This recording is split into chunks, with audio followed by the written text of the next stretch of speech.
What's going on, everybody? Welcome back to Thursday's show. We are headed into Seattle, the rainy city, although I did check the weather, and it doesn't look like we're going to have any rain. Check it. I checked it earlier this week. Maybe things have changed, but as of right now, does not appear to be a mutter. Yeah, David Sheridan in the chat said, welcome to the Pacific Northwest. Not raining at the moment. Perfect. Doesn't mean much, though. What is it? What's the forecast? Get some rain quick. I think it said Saturday. 51%. So okay. Take Barca's territory here. Dude, Tomac's been good in the mud, too.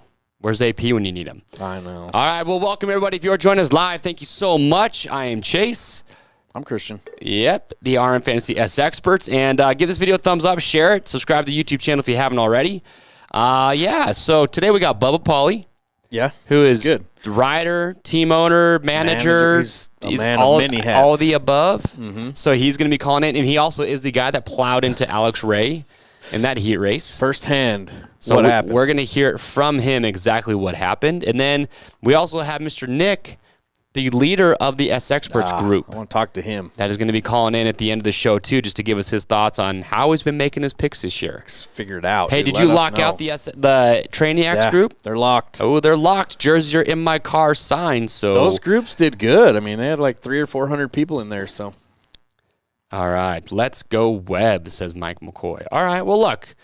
So results from last week, just a quick little recap. We had Tomac, Barca, Muscan, Sexton, Webb, and the wild card was Malcolm, Mookie Fever. Yeah, low picked for that wild card. Well, that's what do you expect?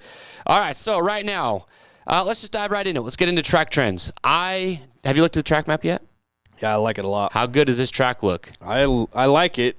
The fast lanes are going to be dangerous, but super long start straight. And look at that, 2 long rhythm lanes back-to-back. That's what I like. I like rhythm lanes that are long enough that guys have to be precise, be very technical. If you make a mistake in that rhythm lane at any point, you're probably going to get passed. Yeah. Then you have those right into a 180 turn, long whoop section out of a bull turn, which I think is going to have some riders shining. But this dirt's soft. It's ready. This is like an East Coast track. Yeah. And so the whoops are going to break down real bad. No sand section. But, yeah, it looks interesting. I'm interested how after the finish line, you got the 180, but then you got that weird curve into that next double. It'll be interesting to see how that plays out. Yeah, that's what I'm most excited about. I just see him like kind of drifting there, and you got to protect the inside. That's gonna be a action-packed. I think it's been good too. Also, if you look, it's kind of hard to see, but there's that other corner top left, top left by the start where they actually have like a little roller, like thing. a little split going into that corner, which I like too. So that way, if a guy wants to hug the inside, guy can go outside and do on-off right there. So I think it'll be a good track. Hopefully, it races really good. Yeah, I like it. Anyway, with that being said, let's see. Look to the weather already. We're good there. Injuries. AC is still out. Savachi, Josh Hill, Max Anstey, we haven't heard about anything there. Adam Enticknap, Aaron Plessinger, Brayton, Ferrandis, McElrath, we've heard is not going to be racing either. So that sucks. Kind of a bummer, man. We're at that point in the season where you start to see a lot of attrition. A lot, dude. Yeah. This sucks. And, Savachi, Ferrandis, Plessinger, a lot of these guys we're probably not going to see back by the end of the season. I don't know what Brayton's status is other than just taking that hard digger. Have you seen anything from him? I haven't heard anything on Brayton yet, so I'd stay away from picking him anywhere until we find out. But all righty, let's see. All right, that being said, let's jump into it. We got some stats to talk about. It didn't change much. What? Okay, The best starts starters and finish, I mean, they didn't change much. I don't think anybody really moved a spot, honestly. So I don't know. I mean, you look at the graph or the graphic we have up here. What are you doing? best starters. So Anderson's still the best. What's crazy, though, is that the top 4 are separated by less than 1 position. Yep. So really, I mean, it's not until Webb, but he's still not even 2 spots back. So it's actually like 1st through 6th with Malcolm Stewart. That's when you see a full 2-spot swing. But Barcia's been picking it up and stepping up his game. Some interesting stats on him coming up. Well, what I'm seeing is, I mean, like everybody knows, you shouldn't be picking anyone for the top 5 past Barcia. Okay. Unless you're going for a long shot. Yeah, no, absolutely. So Bogle for the wild card this week. What is it, 12th? I got that right. I got some numbers on Bogle. It doesn't sound as crazy as you'd think. Well, hey, a couple weeks ago I said there's no way that certain riders might make top 10s or whatnot, and look what happened. Best finishers in the game. Let's look at this. Who's got Tomac right now in their top spot? I don't know how you don't put him there, but I'm just leaving him there. That's what you got to do. I think like 80% of players are picking him to win. You have to at this point. Well, here's the deal. Only 4 riders have won this year, one of which is not racing. There's 3 guys that have stood on top of the box. Yeah. And Tomac is a full over 2 spots better. So he's at 2.4. Malcolm Stewart has the second best average finish. Yeah, but barely. Yeah. Barcia's 3rd and Anderson's 4th. And what's crazy though, Stewart he's led some laps. Yeah. But no wins. My question is, who gets a win first, Stewart or Barcia at this point? Yo, man, you know what? That's a tough question. That's a good debate. We could just Bubba Pauly that. I think one of them will get a win. Yeah, or Webb. You didn't put Barcia for the whole shot, Josh. I was going to pick him just because I feel like he's the kind of guy where once he starts ripping off starts, he kind of keeps the ball rolling. He's hot right now. Yeah, I did the top 4 from that last graphic. So, Okay. But yeah, Barcia's a good one as well. I'll go Anderson. Well, look at that. Of all the healthy riders, Bogle's number 12. Oh, hint. We get deeper into that later. Okay. Long start benefits Tomac, Ryan Evans. I'm with you. That's true, but it does bunch up pretty good. Dude, last week he got lucky. He did not get that great of a jump and somehow squeaked out like a 2nd or 3rd place start. Barcia, because he'll bully his way there. See, Chris is on to something. He does do that. He does. I like it. All right. Well, look, moving on down. Let's just get right into it with our. Oh my goodness, I don't have the number plates on the table. Cut to Christian's camera, you just Josh. gotta wait until we put something up and then go grab it. All right. Well, let's start with. All right. Well, let's start with Eli Tomac here. What do you got here? 51-point lead. 51. Of course, Josh puts the camera right on me.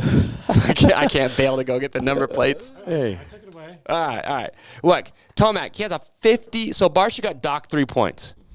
So now he has a 51-point lead. Yeah. This man is 1 point away from having a full 2-race lead, and we still have 6 races to go. He's got to be feeling good. The real question is, has this ever happened before? I don't think it has, because they said that he even had the largest points lead after round 10, and that was only...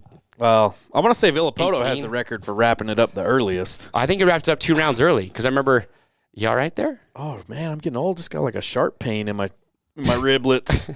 But, Your riblets. What do you got here? Can finish 5th each weekend and still win, and that's with Anderson and Barcia winning Yeah, Dr. JB hooked that up. But that's if he gets 5th or better, and they have to win every round, which is not going to happen. He gets 2 podiums, it's basically done. Yeah. So, well, unless he crashed out or DNF'd after something crazy happened. So Krista in this chat says that Tomac is making it so boring. What do you guys think of that? What? Come I on, don't agree with Krista. that. He just won. Like the racing in general? Yeah, I think the championship, but the championship racing's chase. still been really good. I don't care about the title so much as I just want to see good racing. And honestly, here's my take on it. I'm okay with Tomac wrapping this thing up 2 rounds early or a full race early just because if he already wins the title, Salt Lake's the finale, we're going to be there. I just want to see him have nothing to lose and to go in there to try and win, not just cruise around in top 10 somewhere. I like when the championship's close, no doubt. I mean, I'd rather have that, but I also like when one rider just dominates too, because you're seeing something that's going to be talked about for a long time. Like I remember when I was little going to the Vegas finale, and every year, everyone would get so mad because McGrath would win, lap everyone like 3 times. But now that we're all older, that's all everyone talks about. But how gnarly was it, though? It's a two-edged sword because how sick was it when Tomac and Dungey, there was like a, 6 or 7 point lead going into Vegas, and there's all the bunching and everything. I would rather have that, no doubt. But even when one rider's dominating, I still like it. I'm just a Tomac fan, and so I'm okay with the big lead, but I just think it's cool, though, dude. He's 29 years old. He's going to be, okay, I won't jinx it, but he would be the oldest Supercross champion ever. Mm-hmm. And the storyline, switches teams. Everyone says, oh, that's risky. It's going to take him a while to get used to the bike. He comes out here, and he's going to have arguably the best Supercross season he's ever had. Oh, yeah. And he's having fun doing it. So there was people saying he was done when he left Cal. Yeah, I know. So look at the man now. His stats are giving me heart palpitations, Jay Sand says. All right. But what else do we have on Tomac? Best average finish, 2.36. Started in the top 5 in 4 of the last 6 main event gate drops. Has 3 hole shots. It's a new Tomac out there. What's crazy is he's led 73 laps. That's only 3 more than Anderson, but he has a 50-something point lead over Anderson. He's won every round he's led laps in. No other rider can say that. You know what's crazy, though? I looked it up. This is the 3rd year where Tomac has won over half the races after round 11. We should know this. We should have been picking him every round. Well, I'm just saying, he's year. won over half the races so far in the year, which is insane. Well, we always wondered what would happen when he started getting starts. Well, here you go. And people say a lot can happen as far as it's not over. The only time that Tomac has actually touched the dirt this year with his feet on the track is when Plessinger and him got tied up in a start. And the fake start. And then Ferrand is bunched him, but he didn't fall over there. So he keeps it clean. I'm not worried about Tomac throwing this thing away because he's obviously not going to push for the race win. He's going to back it down if he's not comfortable. So I wish I was as big as him. Who will get their first win next? We were talking about this. We were talking about Webb and Mookie. I like Adam Muscan in there last minute. He's won in Seattle before. Yeah, because of the round. That'd be an interesting poll there. Who'd you put? I'm probably going to go between Barca and Muscan on this round.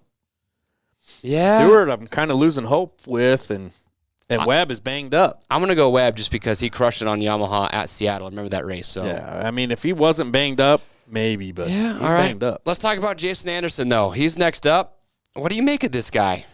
I don't know, dude. Has been out of the top 5 in the last 3 rounds. Finishes 6, 21, and 9. Well, that's how you don't win titles. Of 2, 4, 16.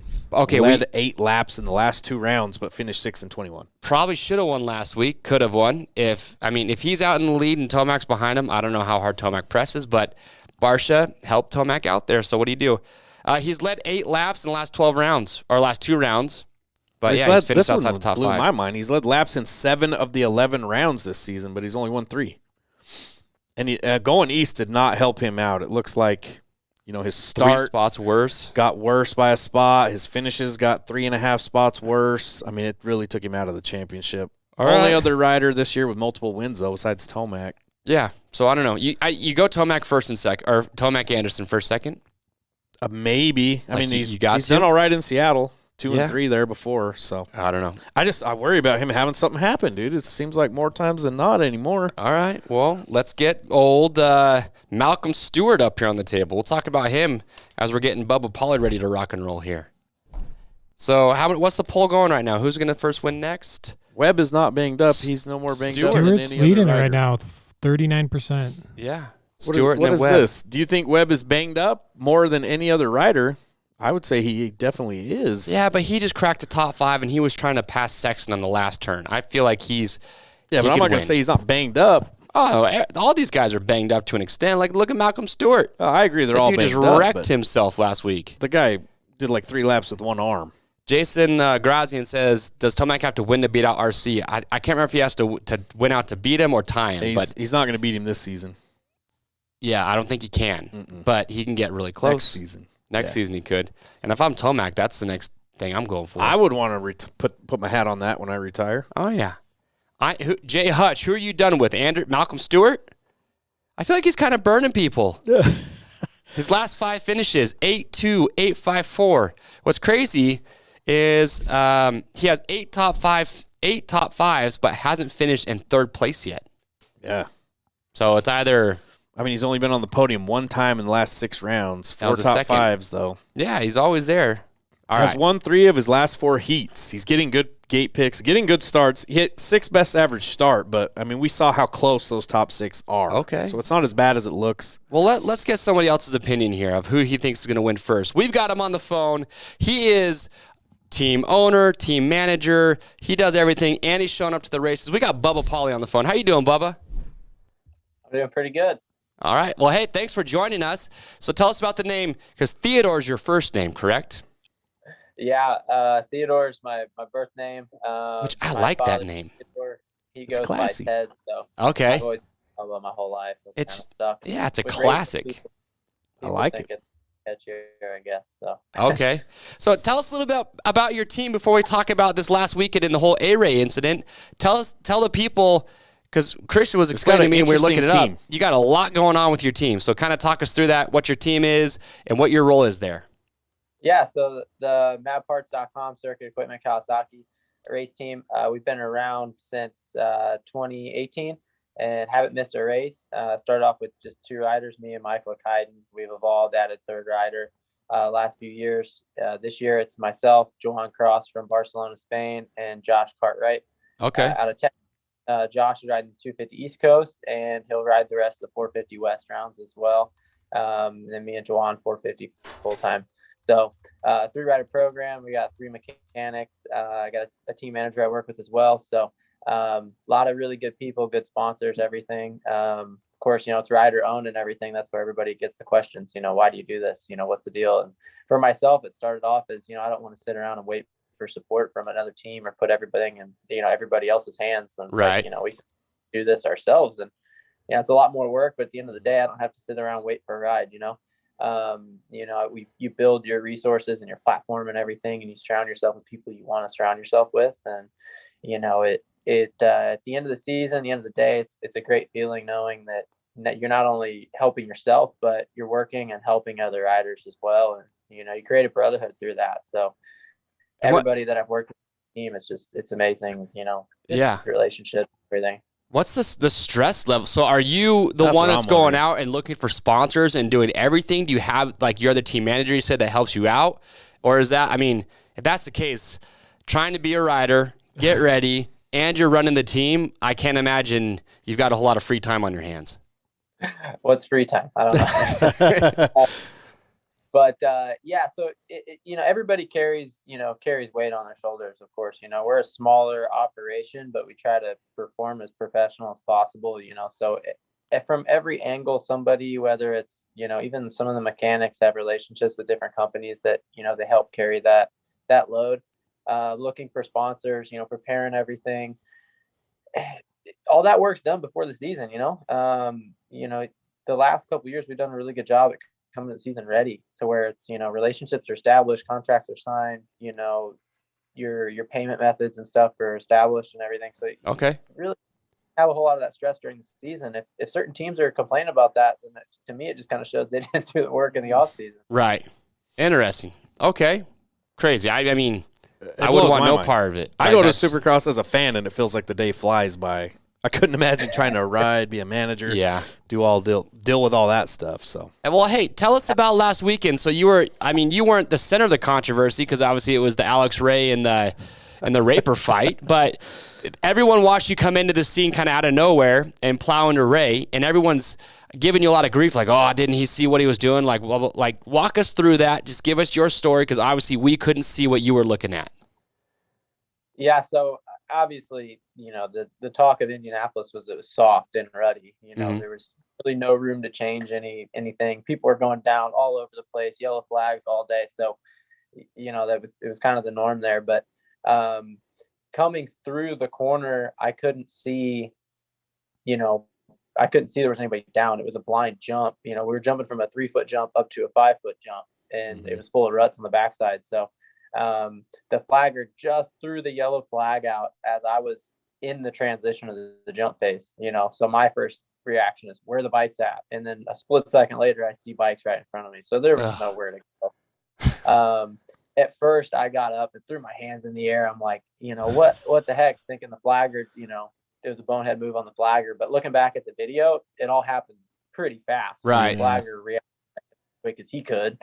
And then, so it's hard to point fingers, it's racing, but I guess to be able to run into somebody and have some controversy, you get some exposure out of it in that scenario.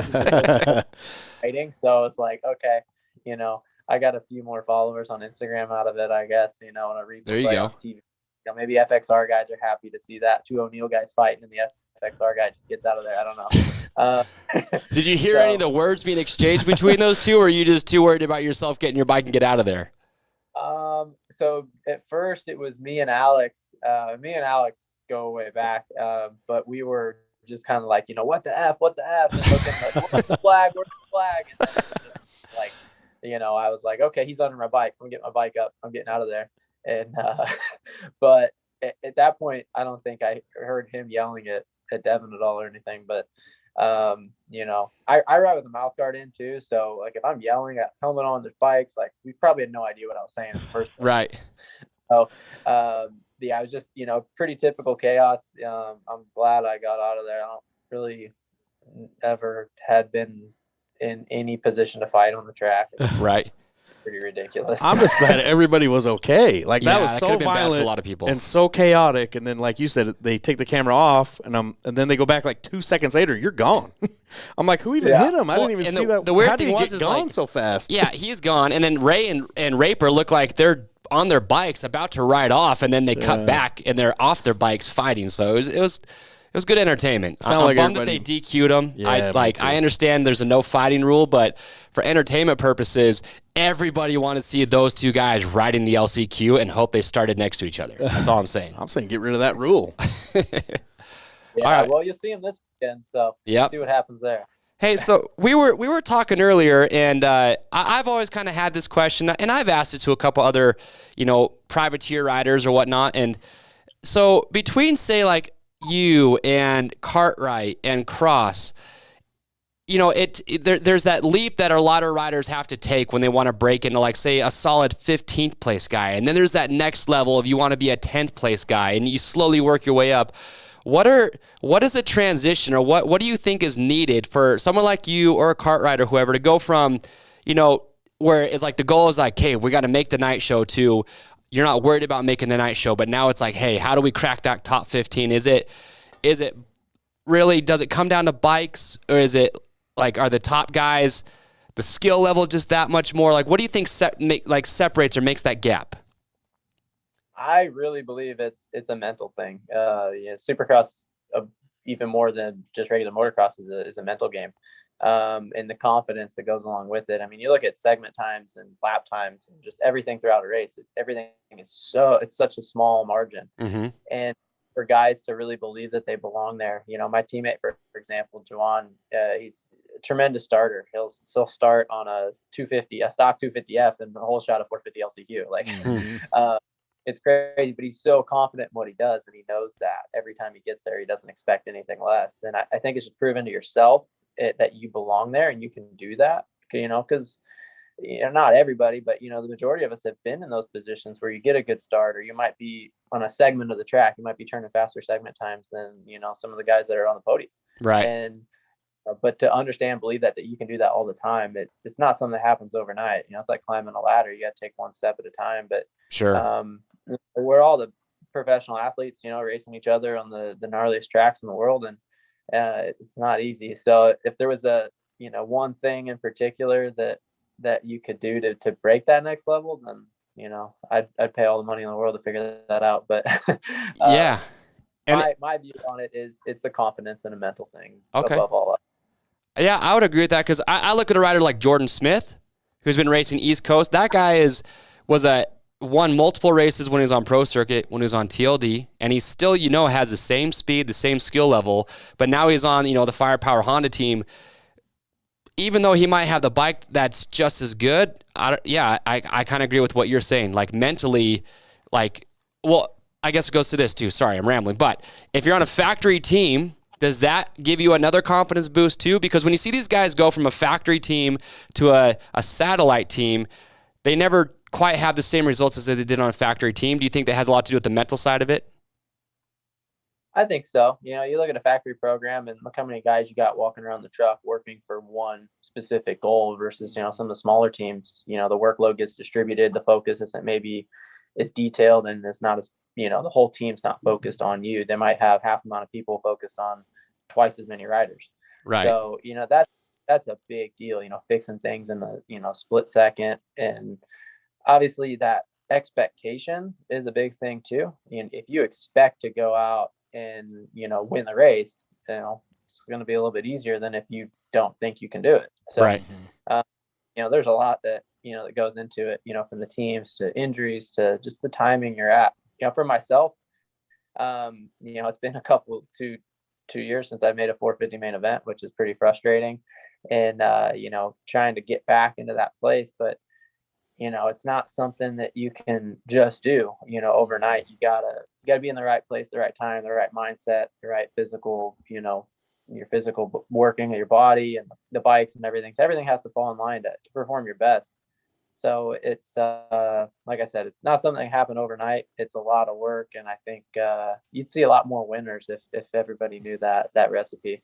Oh, I remember following Cross because I put the stats in and the results every week for years and years. I would follow Cross, and he's always there and always there. And I remember when he made his first main, they panned the camera onto him, and it was like the Super Bowl. He just won it. He let the bike go. Everyone was, and he's just been kind of my guy. Well, look at Carr now when he won the LCQ. Yeah. He might as well have just won the main event. When people do that type of stuff, I never forget him. I always go for those types of guys. And he was so pumped. And I think he took 22nd in the main, but he didn't even care.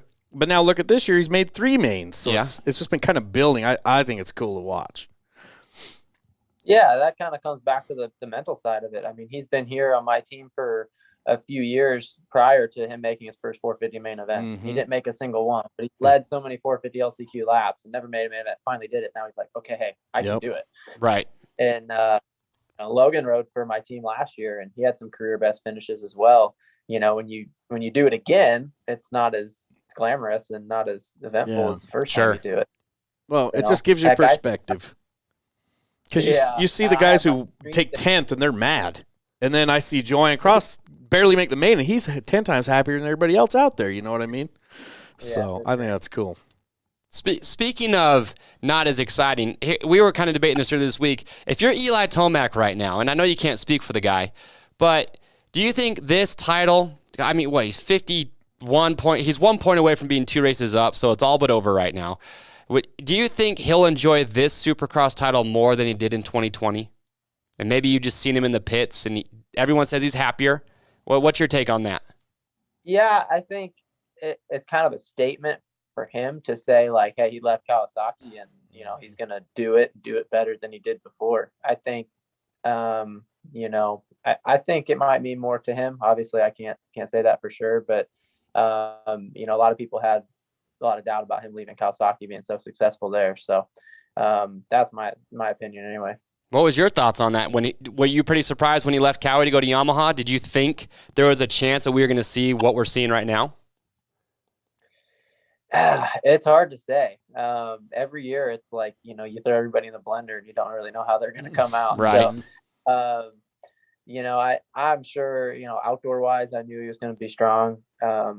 Probably kind of surprised me a little bit Supercross, but to be honest, I don't try to pay a whole lot of attention to what's going on off season. Obviously I got a lot on my plate, but sure. But obviously it's exciting. I normally hear things 3 days later from everybody else, from my friends. That's probably a good thing. All right. I like that. Interesting. Okay. So we're headed into Seattle. You're going to be there. Seattle's more like, would you say it's more like an East Coast track because it does rut up? It's a real kind of a different kind of soft dirt, but would you say this is more of an East Coast style track than a West Coast? Most of the time, yeah. But actually, the last time we raced in Seattle was in 2019, and they thought it was going to rain. They packed the track down, they sealed the track, and it was actually one of the more hard slick tracks all year in 2019. So, oh geez. The other years it's been really ruddy and really soft. That's actually the first 450 event I raced, the first main event I made in the 450 class there. So I like Seattle. Okay. I'm excited back there, rain or shine. I did good there in the rain, did good there in the good conditions. So I'm excited. We fly out this afternoon, get on the plane, get over there. Mechanics are already on the way. So But as far as East Coast, West Coast, it's a football stadium, so that's more East Coast layout. I typically like those. My practice track here at home's a football shape design, so a little more comfortable on those than the baseball stadium floors. But just depends on what the weather's like, really, and how good you're feeling when you wake up in the morning. Okay. So we do this with every rider before we let them go, unless they're one of the top 5 guys. We might not ask them their podium picks. Unless you're Ricky and don't do predictions. So going into Seattle, Eli Tomac's won 4 straight races. Anderson, all these guys. Well, you got Webb. Well, who do you think wins first? Malcolm Stewart, Cooper Webb, or Barca? Or do you think any of those guys win a race? I think you'd be pretty foolish to bet against Eli at this point. Okay. So I think Eli's a good bet. Give us your podium. If you were playing fantasy this weekend, who would you put on your podium right now? Does Tomac? Do you think Tomac pushes if he's in, say, 5th place off the start? I think Eli wants to win. Okay. I don't think Eli wants to take it easy. So Eli, Barca, Stewart. Okay. I like it. I agree. It's hard. What I'm going to be picking. Because Barsh has been coming on strong as of late. He's getting better starts. And once he gets confidence, look out. Well, who would have known injuring his finger would be the best thing to happen to him? I don't know. It's kind of hard to say. And Anderson, too, it's kind of surprising for him.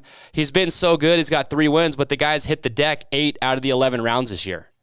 And so it's tough to pick him right now. I know. It just blows my mind. That just goes to show you how consistent Eli Tomac is. I know. The guy does not crash very often at all. Pretty amazing. I don't know. More likely to lose his pants than crash. It's true. Well, hey, Bubba, man, we know you're a busy guy, obviously, with all the roles that you have going on, so we really appreciate you taking the time to call in today. We just want to hear your thoughts so far on the season. Congratulations to what you got going on. Mad respect for all that. Yeah. I mean, that's crazy to me. The sport needs guys like you that go through the effort to do what you're doing, so we really appreciate that. And unfortunately, what happened last week in the heat race, but, hey, you said you like Seattle. It's your first main event that you made, so let's see you put it in the night show and make that main event this weekend. That's the plan. Thank you, guys. Appreciate it. All right, man. Appreciate coming on. Take it easy. Thanks. Good dude. Yeah, crazy that he does all that. Dude. Okay. All right. That being said, where were we? Malcolm Stewart? Well, Aquatic was telling us why he picked Sexton to win. Apparently the beer's got the best of him. Oh, Aquatic, terra firma. You should know better. Yeah, someone said Tomac's going for all-time wins. He ain't catching McGrath. Nah. He's not even to 50 yet. Dude, McGrath has like 72 wins. Gosh, I don't know. Tomac's not even to 50 yet. It's a low chance, but I'm not going to say race, he can't do it. But he'd have to race like another 3 or 4 years. Should we do a poll? $20 says Christian says, I love that guy about Paul. I do love that guy. You just lost $20. Yeah. Are we doing a poll, Josh?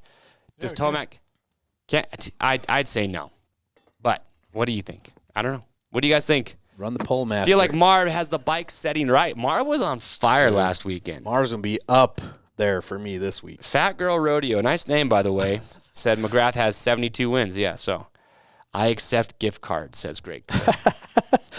All right. Well, we were talking about Mookie. Let's see here. No, he does not, because he does not race long enough. McGrath there was gnarly. He just never lost. No. He didn't That's lose. what I'm saying. People hated it when he was doing that, too. They're like, oh, McGrath just wins there. But now that's what everyone talks about. So I know. Enjoy it. Don't let you start hating it. Enjoy that type of stuff. It's cool. Right. Well, look, Malcolm Stewart, he has 2 points, only 2 points out of second place overall right now, which is mind-boggling to me. I mean, the top, second through fourth, those riders are super close. Let's see here. He has a second-best average finish of 4.73, which we said better than Anderson and Barcia. But, yeah, he's just consistency hasn't been as good of late. His last 5 finishes, he's gone 8-2, 8-5-4. Yeah, we get all hyped up because he's qualifying fastest or people right are sticking up him in there to win, and he just hasn't delivered quite yet. For some reason, it's not happening. I mean, I have no clue why. But Does he win? Considering it, and when I put my picks in, something always happens to him. Does he win by the end of the season? I hope he does. The closer we get to the end, the better his chance. But look, now we got Dylan Ferrandis is out. Who else? A lot of riders are out or banged up more than him. Well, until his crash too. Who knows how he's feeling? I mean, if he's going to strike, he's got to do it soon. I'm just saying I'm probably going to have him in 4th or 5th this round. Okay. No, I'd agree with you. I'm not putting him on the podium, and it's not really even a knock on him as much. It's that, like Bubba was saying, Tomac is hot right now. This is Marv's track. Well, look, even if he doesn't crash last weekend, he's a 4th place guy because Marv passed him straight up. Tomac did, and he wasn't making moves forward. I put Tomac, Barca, Musquin ahead of him this round. Fair enough. All right. Next up, we have, speaking of Sexton, he's been kind of a silent. His starts have been crazy good. Yeah, after he got that first win, I thought he was just going to rattle off and go for a championship run. But yeah, I mean, second best average start, all main event gate drops. This is what blew my mind. 4 hole shots, and he's only started worse than 8th in 1 of the 15 main event gate drops this season. He's led 60 laps, still only has 1 win. To be honest, I'd probably put him as like another guy that could win a game. Oh, guaranteed. You know what I mean? Yeah, it just any of them can win. You just got to weigh it out. Well, by he percentages. knows he can. He's just been he should have 2 wins. He threw away that one. Like lap and a half to go. What percentage do you give him of winning in Seattle is the question. I don't know because he's never raced there on a 450. So it's low. I'd like a 20%. I don't know. 20? I don't know. Okay. I don't know either. That's why I want to know. Tomac and Anderson are realistically the only 2 guys right now that have a probable shot of winning. I'm giving Tomac like a 60% chance to win. And then you can take the other 40 and divvy it up. Hash it out however you want. I'd put Anderson at like a 20%. Mm-hmm. I'd give like a 20% to 3 other dudes. Now, Anderson would be like 30. I would give like a 10, 15, maybe 20 to Marv. Okay. We could have this talk all day. That's what it all comes down to when I'm making my picks. Sexton will be in my top 5. He's just not going to be on the top of the box. Let's put it that way. Well, what else do we have here? He hasn't finished worse than 4th in a heat all season. He's won 4 heats, so he's always getting a good gate pick, leading to his good starts. He's finished within 2 spots of where he's qualified in 6 of the 11 rounds, and I feel like the rounds where he didn't is where something happened. Yeah. So well, he always qualifies in the top 5. Watch his qualifying. If he's qualifying, 1st to 3rd, or even past 6th or 7th, that should tell you where you need to put him. Agree. He hasn't finished better than 3rd since he won round 3. So yeah. Ooh, Atlanta. Is Atlanta a Triple Crown? The East-West Coast shootout? St. Louis. I'm pretty sure St. Louis is. Okay. Interesting. All right, well, let's move on to Justin Barcia here. Because this guy... I'm high up on Barcia. I'm high up on a podium from this guy right now. He's got the 3rd best average finish of this season. He's only 0.2 spots behind Malcolm. Mm-hmm. He's been in the top 5 of the last 6 rounds, including 3 podiums. That's hot, dude. That's hot. That's coming in hot. How many times can we say hot? A lot. Okay. He's led laps in 3 of the last 4 rounds. Speaking of hot, dude, on average is finishing about 5.5 spots ahead of where he qualifies. Has qualified as far back as 10th this season and still finished on the podium. Well, I think he said last round was like the first time he's qualified decent. He's been around like 10th or worse in every qualifying. Yeah, qualifying doesn't matter to him. And, no. Well, he's just been getting a lot of hate. And whatever, you can hate his moves on the track, but he's a solid top 5 pick no matter how you want to slice it. Okay. Last 4 finishes, 2, 3, 5, 6. Last week was his best result of the year when he ripped a whole shot. Has the 3rd best average lap position after lap 15, thanks to Dr. JB hitting us with that. Okay. Seattle has not been good to him. 2 finishes of 16 and 17, but I wouldn't be too worried about that. You got suntan, baby. And you put in here, he has a better bike setup, and like he said, the injured fingers kind of hold him back. Maybe it's those hand guards. It was kind of funny. Like it was almost like a gut shot to his own team on the podium because he's like, yeah, my team gave me a bike, a winnable bike. You're just like, why would you say that? He keeps it real. like, thanks, team, for finally giving me a winnable bike. I don't know. It just felt like and they're on the same bike they had last year. So I don't know. I just felt like that team probably didn't like that too much. Well, I mean, they ain't going to do it again. Now they know he will call you out. All right. Well, look, let's talk about Marvin Musquin while we're getting Nick on the phone here, the guy that's leading the SXperts group. How many points does he have? A lot more than me. Yeah, he's probably about to double you and I, which is sad but true. He's chilling at 607. He's only like 50 points back of the leaders. Yeah, of the leaders. Holy cow. Ranked 38th overall. Marvin Musquin while we're getting that all set up. All right, let's see here. You do it, Christian. Start running the stats. On Marv? Contact with right. on Marv. Here you go, Aquatic. Up this one goes out to you. Last 5 finishes, 3, 4, 6, 14, and 3. Has finished in the top 5 overall in 4 of the last 5 standard rounds. There's no reason not to pick him here. Does have a whole shot on the season. Best finish of the season is 3rd. I'm saying he matches that, if not better, this round. Hasn't made the top 5 when qualifying worse than 8th. And hasn't started worse than 7th in the last 5 rounds. So he's always getting a good start. Won the last time we were here in Seattle in 2019. Took 3rd in 2017. And he's 6th in overall points, only 6 back from Webb. And 7 points back from Stewart. So he could get up into the top He's only 3. 7 points back of 2nd place overall. Is that what you just said? Of 3rd place. Of 3rd so he place? could get up into 3rd place overall. Who would have thought that at the beginning of the year? So Wow, okay. But Stewart's only like a couple points out of 2nd, so he's right there. Or from Marv could do this. Where's Aquatic? He's there. Like, let's talk to the man who's the real SXpert here. We got Nick getting ready to hop on this Zoom call, who is the leader of the SXperts group with how many points you just say? 607. How? Which I'll probably never know what that feeling is like, but teach us. Mr. Nick, how are we doing, Mr. Leader of the SXperts group? Doing well. I'm shocked myself.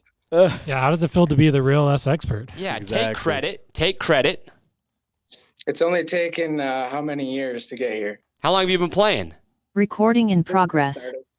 Since it started, okay. Oh, he's a lifer. Christian, you owe this man a high five because he started this whole deal. You probably know that already, but fantasy is here for Christian. That's what I'm loving, dude. He's into it. What's been the secret this year? Putting picks in early, late? I'll tell you, I changed my picks probably 3 times up until the races dropped. So Okay. I'll screenshot them, and I'll every time I make a change, sometimes I'll regret it, but it's been working for me this year. I love it, dude. So it hasn't been like in your life. Like have you I'm sure you've been in the top 10 overall of everyone at some point, haven't you? No, I mean, No? this is The highest you've been? a lucky year. Well, So do you go around telling everybody like I'm doing really good in this fantasy game, have a shot to win a bike and a trip and all that? you playing with your friends and the wife, and you're just rubbing it in every week? My wife gets a little annoyed how much I'm changing my picks, though, on Saturdays. Well, you can't. Do you show her your picks, or do you keep them all secret? She doesn't follow the sport as much as me, so That's probably Probably a doing good thing. myself. I'm just saying get her into it. She would be ahead. No doubt. that's what I've seen in the comments. Yep. So what's been your worst round this year? You've got some throwaways coming up. So what's been the worst you've done? Detroit, Minneapolis hurt me big time. Yeah, but you're probably thinking, that's all good. Everyone's going to throw out Detroit. Mm-hmm. We already know that for the most part. What'd you get in Minneapolis? Minneapolis, I only had 1 pick right, but I had 3 riders. I had Sexton winning. Okay. Have you won any weeklies this year? Nope. Oh, wow. Well, he See? says he only got 1 pick right. I've had multiple rounds where I got 10 points. I have 2. I didn't get picks right. I did too. So I wish I could say my worst round's been 1 pick correct. So how do you make your picks then? This is what Do I you wanna watch know. the show? Do you use the stats? Do you just gut check it? What do you do? So my biggest is checking qualifying times. And then when I make my picks on like Monday, Tuesday, just based off of how they did the night before or Saturday night. Okay. Otherwise, I've also checked previous years, how racers have done in previous years. So like with Seattle coming up, I know Moose Can has been on the podium. Tomac is a heavy favorite for winning. Mm-hmm. Anderson's been on the podium too. Okay. Okay. So So- I like that. Going into Seattle this weekend then, and you're probably going to change your picks up. So if I ask you to share your picks, you probably okay with that? Yep.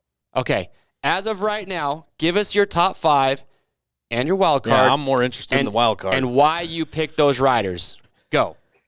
So number 1, obviously Tomac. Okay. Yeah, I think next up Anderson. He's got some pretty good starts. So him in second. And I've been really liking Sexton. If you throw away his bad races, he is about a 4th place finish. Mm-hmm. So I'm putting him at 3rd right now. Okay. And Barca in 4th, Stewart in 5th. I am missing Moose Can and Webb though, so I'm a little hesitant to leave them off. Yeah, Marv's got a good record in Seattle. He's won it before, and I feel like he's got a win in him by the end of the year. Right. Well, who's your wild card? Right now I have Bogle. Okay. Okay. Have you got a lot of wild cards this season? I've got Dean Wilson. That was about That's it. Okay. Really? Well, Well, it goes back to what you say. You got to get the wild card to win weeklies. don't talk to him about fantasy. I have gotten the winner correct for 7 rounds so far, though. Okay. For 7 rounds? That's huge. Not too difficult at this point when Tomax won 6 races. Right. Jeez, it's been phenomenal. Hey, man. Jay Hutch says, great, now we're all getting the exact same points this week. I like Krista, who says my strategy is the same, but she doesn't have 600 points. Yeah, That's the way she goes. And Aquatic just says, now I'm about time that I'm a Marv fan. It's like, well, by the way, people are calling out your beard game for how strong it is, and I will respectfully agree with that. It's a solid beard. That is a solid beard, my friend. Just throwing that out there. Well, That's since Christmas. so where are you from? Southeast Minnesota, so I'm roughly an hour and 15 minutes away from Spring Creek. Okay. Do you go to that national every year? Yep. Go hang out with the Martin brothers in their backyard? How rad would it be to have that national track in your That'd be backyard? awesome. Wouldn't be a bad gig. Do you ride yourself a lot? Yes, I've been riding for 20 years. Heck nice. yeah, that's awesome. What bike do you have? I got to know. I bought a brand new 2013 back in 2012 when it came out, and I haven't had a new bike since. I don't ride much anymore. Oh, hey, that's all right. He's getting When older. he said I bought a brand new, I was like thinking 2022. Like he's like 2013. I was like, oh, all right. Well, hey, it don't matter. Well, hey, Nick, we appreciate you coming on, man. We just want to find out, Put a face behind the guy who's leading the group. I mean, Exactly. there's over 1,000 people in this group, and you're leading it. So, and you're it's the real funny SXpert. too. There's no secret formula. You're just kind of. It sounds like you're just making picks based off of good rational choices, right? Yeah, and he But- breaks the cardinal rule of changing picks multiple times. It seems everything works for everyone but me. It feels Whatever you're doing, don't stop doing it. What are you, 50 points out or so from first place overall? like 60 points back. Dude, that's just a couple good rounds, and you're right smack dab in the top 10. I was as high as top 3. Oh, my Yeah, gosh. that's huge. That dude. would be stressful. Slipping. I'm slipping. That's all right, dude. You got your 2 throwaway rounds, and then you've got 6 rounds left to freaking knock it out of the park. So, Well, hey, that's- man. One more. Yeah, okay, go. Do you get to a point where you're stressing over your picks and it's not as fun anymore? Or? That's a good question.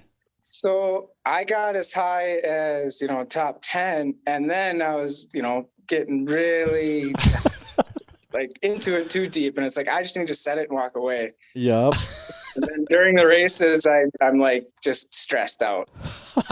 Yeah. Everybody watching the races with you, and you just tell them, leave me alone. Well, Don't touch me. I've always said we need to have like 3 screens of the top 3 Yeah, that would in be points going into the final round, and just to see what the reactions are like as things are happening. And I'm sure it would be that. Even if you're 50 points back, I'm sure it's the same deal. Oh, yeah. Chris, you need to have functionality, add a lock my picks in button So you to stop can't yourself? change them. So you stop yourself from changing your picks. would It'd probably use help it. a lot of people.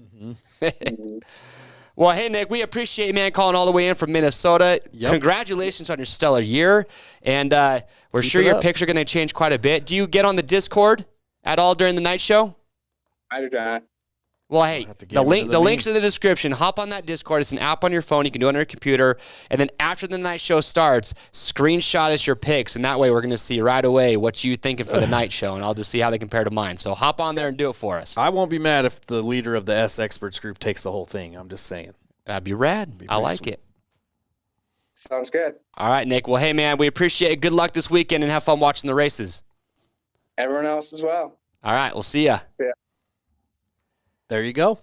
That's how you do it. That is how Everyone you do thinks everybody gets perfect scores every round. And look, we got be Nick calling consistent. in, like fans, people watching live. If you're up there crushing it in points, we're gonna get more people. And I think the next big step, I think we're talking about this is we want to have people be able to call in during the show and take a few phone calls. Yeah, that'd To be get cool. questions from them. Yep. Even when the riders are calling in, it'd be cool to have a couple people call in, ask some questions.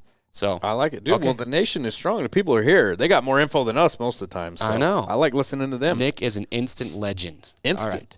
Okay. All right. Where are we at? Were we on Marv? I think we were talking about Marv. Well, look, he's won in Seattle. Marv. He's a solid podium pick. He won the last time we were there, and he was third in 2017. He hasn't started worse than seventh in the last 5 rounds. I'm just saying, put this dude in your top 5. I wouldn't say a strong history, solid podium, like I'm saying guaranteed. solid podium. You are? I'm going to probably put him second or third. Okay. Well, let's talk about the other KTM rider on old Red Bulls over there, Mr. Cooper Webb. What are you going to do with this guy? His last 5 overall finishes. He did better than I thought he would do last round, that's for sure. Grinded out of 5th place. The week before that was when he crashed out, but then he went 2-3-2. So he was 3 podiums straight before he got hurt. Yeah. Put this man. He's a shorter guy, so you kind of worry about the ruts there, but it looks like he's done okay in Seattle. Yeah. 4, 5, and 8. Well, and that was, he's done really well. You remember that one year he was on Yamaha, he was challenging Tomac. So I just still worry about how banged up he is. I feel like be just me. I don't know. feel like a win is coming for Cooper Webb. I hope it does. Okay. I mean, a fractured hand is that's no like small deal though. I know, We'll but see. he was He's not human though.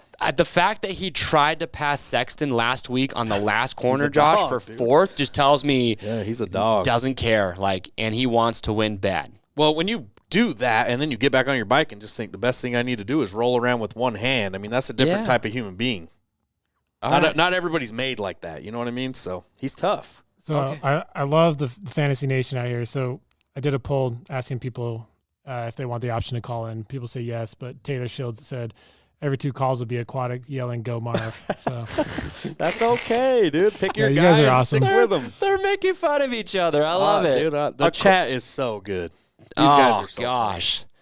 All right, look at that. A lot of people on Webb for 5th, or 2 people at least. Steve I and would David say a have him as 5th at best. Really? And it's nothing against him. It's like we were saying. The guy's got a fractured hand. I've got him in 3rd place right now, and I don't plan on taking him off my podium. Okay. Prove me wrong. All right.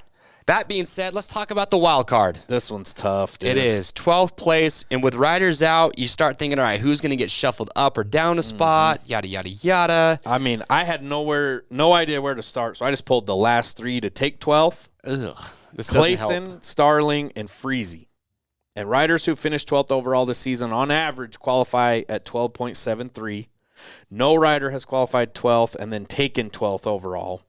Only 4 times has the rider to take 12th qualify better than 12th. So I would go 13th, 14th range in qualifying if you want to go off all that. And even crazier, Dylan Ferrandis qualified first in round 5, and he took 12th there. So anything can happen in 12th. It's tough. Interesting. Okay. Well, Kate Clayson, his last 2 overall finishes are 12 and 10, which, what? I mean, he got 10th place and was stoked. Yeah. And then he backed it up with the 12th. Mm-hmm. So I'm telling you, just like Bubba said, once you give a man some confidence and he feels like he can be up there, Yeah. like, okay. I like seeing these dudes that, haven't ever really been up there doing it. Clayson now. is finishing on average 5 spots ahead of where he qualifies their last 2 rounds. So, okay. And if, hasn't been to an LCQ since round 9 in Daytona. Last time he didn't make a main was round 4 when he missed it in the LCQ by 1 spot. So he's always in the main. Okay. Starling, his last 2 overall finishes, 11, 12. Pretty solid. He's starting in 14 and 18th, finishing 2.5 spots better than where he qualified in the last couple rounds. Hasn't been to an LCQ since round 7, so 3 rounds or so, 4 rounds, and hasn't missed a main since round 5. His last 2 overall really get me thinking. Okay. 11 and 12, so. And then Mr. Justin Bogle. I think this is probably going to be one of the number 1 picked riders right here. Probably. I mean, he's one of the more known dudes. He has the 12th best average finish of all healthy riders, which still isn't great, but, I mean, a lot of people are out. Yeah. Last 3 overall finishes, 13, 8, 11, with starts of 21, 1, and 10. Okay. He's a wild card in and of himself. His average finish is 13.6. 18.2 was on the West. But now that you have riders out, he could be on the podium or he could take 12th. Who knows, dude, with this guy. Did you just say podium? I'm going to say he could. He's that crazy. Oh, come on. He's now. that crazy to me. All right. Brayton, we don't know if Brayton's in or out. I haven't heard or seen anything as far as his update goes. I'm just saying, even if he is in, he's probably going to be pretty banged up Okay. Scary. I'm going to have to see where he qualifies to bring him up. Brees has gone 10-11 in the last 2 rounds. Yeah. Starts of 10, 17. What is up with these guys that are just cranking them out? Killing it, dude. Let's see. The last round was the first time he's qualified from a heat since round 4. Mm-hmm. Oh, dude. So he's just skipping the LCQs where he's at. He's been in 9 this season, but he's qualified to the main in 6 of those. Okay. Mm-hmm. So even if he does go, he's still a pretty high chance to make the main. Noren's on here. He's kind of risky to me. He's got his best finish this season last week and was 14th, but he hasn't made that many mains. He's a wild card to get into the main event. I would say he's a very riskier pick, but you still got to respect the man in 14th last round. So Chaz, I like what George said. He says, "Watch, whoever we pick for the wild card will get the whole shot and have us all cussing again." That's true. There's probably a good chance of that too. Yeah. Okay. Heart Raft. Last 5 overall finishes. Twisted Tea. 15, 9, 17, 12, 13. On average this season, he's finished almost exactly 2 positions ahead of where he qualifies. And one of the few riders that's been to every main this season. I mean, through this year and at this point, that's a big feat. Really? All right. So he's always going to be there. He's been to 2 LCQs. He's taken first and second in those. Yep. Okay. The question to me is, will he be better or not than 12? Here's the deal. I just feel like between Heart Raft and Bogle, I would put my money on Bogle because Bogle is, I'd have to look at the stats. I feel like he's a better starter. Oh, yeah. And has a better chance of starting this year. Yeah, so I would put Bogle ahead of Heart Raft if I had to pick between those 2. I'm going more of like a Clayson, Starling, Brees range to me. I think it's going to be one of those, really less picked riders. So Okay. Christian Gregory just got out. He says, Christian says everyone is banged up. Everyone is banged up. But he said, love you, bro, after. You can say anything you want if you say love you, bro, or with all due respect. That's just common law. Okay. Okay, let's see. With that being said, though, what are you guys' picks? Put them right now in the comment Brandon section. seems like a good dude. Such a good dude. Brandon Hartraft? Yeah. He is a good dude. He was in Rocky. I need to get one of his hoodies. What did they say? Let's go, Brandon. Oh. I'm gonna cop one of them soon. Home track for Brees? Oh, that's right. He is from the Pacific Northwest. Yeah, That's right. Dude, the guy's killing it. With all due No respect. Freezy. I mean, it goes without saying. Freezy is a threat to the wild card no matter what. Who is your wild card? I have Bogle in there right now. I feel like Bogle's, for some reason, I feel like he'll do better, but I don't know. We'll see. Man, that's tough. I really am thinking between Clayson and Starling. Okay. Yeah, if you have Clayson, put him in the chat. We can only do 4 options on the poll, but he's a good pick as Ooh, well. Freezy's not. No Freeze? Yeah, Freezy's a good pick for wild card. He's been doing a lot better. A lot better than 12. All right. Fair enough. But I'm not going to say he can't get it because he likes that wild card. Oh, that's spot. right. Freezy will be back on a 250. Oh, yeah. That's right. another spot you got to give to Heartraft and Bogle. Yeah, and then also with that, Thank you, Oldenburg Shane. is coming back too. Don't forget about him. Watch for him on the Oldenburg qualifying. is? Oh, that's right, because he's racing 250 East. Yep. Okay. So we get to see the Christian Craig show in the 250s. So he lost Freeze and got back an Oldenburg, but an Oldenburg is like a 14. He was his stats were a little bit back from 12. He was back, yeah. I mean, I'm not going to say he can't do it either. Just watch the qualifying. I'm probably going to go with, who's 13th, 14th in qualifying if it's one of those top dudes I was looking at. Yeah, Kale put Amart, but Amart's just been struggling lately. It seems like once he got his hand hit at that one round, he's been kind of rough. Yeah, it's been a little bit rough for him. So, something going on with that. All right. Well, that being said, let's talk about why you want to be playing RM Fantasy SX while you guys are putting your picks in here. Chisholm. Oh, that's right. Chisholm's back too. Yeah. Is he? Well, I don't know.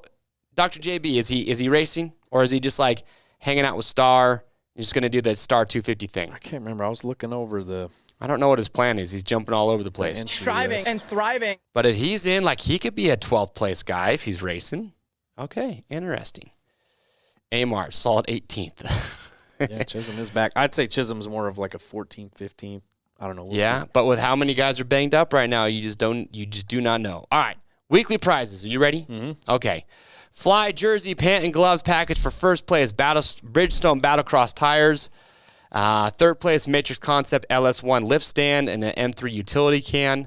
A Cherry spending spree of $250, LS2 Subverter Evo helmet. Skosh Power Up portable jump starter and a boom bottle. TLD casual hookup, you get hoodie, t-shirt, and hat. 8th place, Cycle Full Armor Skid Plate and a Moto Stand. Tusk MX tires. Get a set of those for 9th. 10th is a Works Connection Pro Launch Start Device and TAC Hour Meter. And 11th through 100th place, you get a $10 RockyMountainATVMC.com gift card. Lots of huge prizes. And then what Nick's thinking about, the grand prizes for the season. Don't forget, first place is going to take home a KTM 450 SXF Factory Edition. Second place, a KTM 250SX. Third place, Dunlop MX330.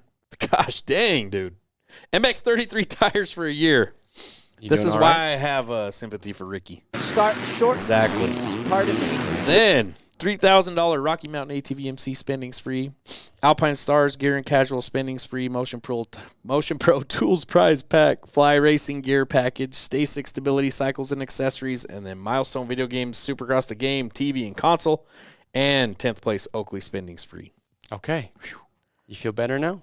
That's a mouthful, dude. It is a mouthful. Exactly. All right, well, That's let's how look I at some feel. picks here. Taylor Shields just puts her size as she needs. All right, Hunter Ratcliffe. He has Barcia to win, Tomac second, Marv third, Sexton, Webb, no Anderson, no Mookie Fever in there, and he's got Bogle for the wild card. Interesting. I would like to hear your rationality behind those picks. Wilson, best wild card pick. I'm going to disagree on that. I would say he's almost into spoiler territory. NJ Moto, that's Nick. He just put, thanks for the opportunity. Forgot to thank my sponsors, Busch Light. Hey, Okay. get in where you fit in. All right. Well, hey, thank you everybody so much for tuning in live. We've had a great show today. Shout out again to Bubba Polly. Yeah. Best of luck to him and his team. I'm always cheering that team on, dude. That's a cool story. Nick, the leader of the RMFantasySX group. Hey, 50 points back. Dude, that beard would look good just flowing on that. Don't cut it till the end of the 450. season. Oh, flowing in the wind. I like it. Maybe he's a two-stroke guy. Best See part that. is you could win both. Taylor's giving me a free pass. What? It's harder to do announcements than bench race. Hey, guess who's calling in on Monday? Who? I will see if you peeps know who this is. Jace from Gypsy Tales. Oh, that's awesome. The Aussie. He does a good job, Yeah, man. he's one of my favorite podcasts. He is going to be calling in on Monday, so make sure set a reminder for Monday's show, 12 o'clock Mountain Standard Time, if you want to see Jace's reaction to Seattle. Yeah. So I'm excited for that. He gets hard-hitting stuff. I got to give it up to him. It's going to be like 4 in the morning when he zooms in to talk to gotta us. So do that what you dude's gotta going to do. get up early. I appreciate that. All right. Yeah, see, Taylor loves Jace. All right, Gypsy. See, a lot of people are going to be stoked for that. Yeah, he's cool. Yeah, shout out Gypsy Gang. Gypsy, yeah, that's right. doing big Gypsy Gang. All right, well, look, everybody, thank you so much for tuning in. We've had a blast. Good luck on your picks this weekend. I will be calling a race, the RMX series. I'll be announcing the race series this year and race my dirt bike, so I will try and be on the Discord as much as I can, but Christian, he's always in there. Oodles of time. Yeah. That's Saturday. right. I'll try and get oodles of time. All right, everyone, thank you for tuning in. We had a blast, and we will see you on Monday.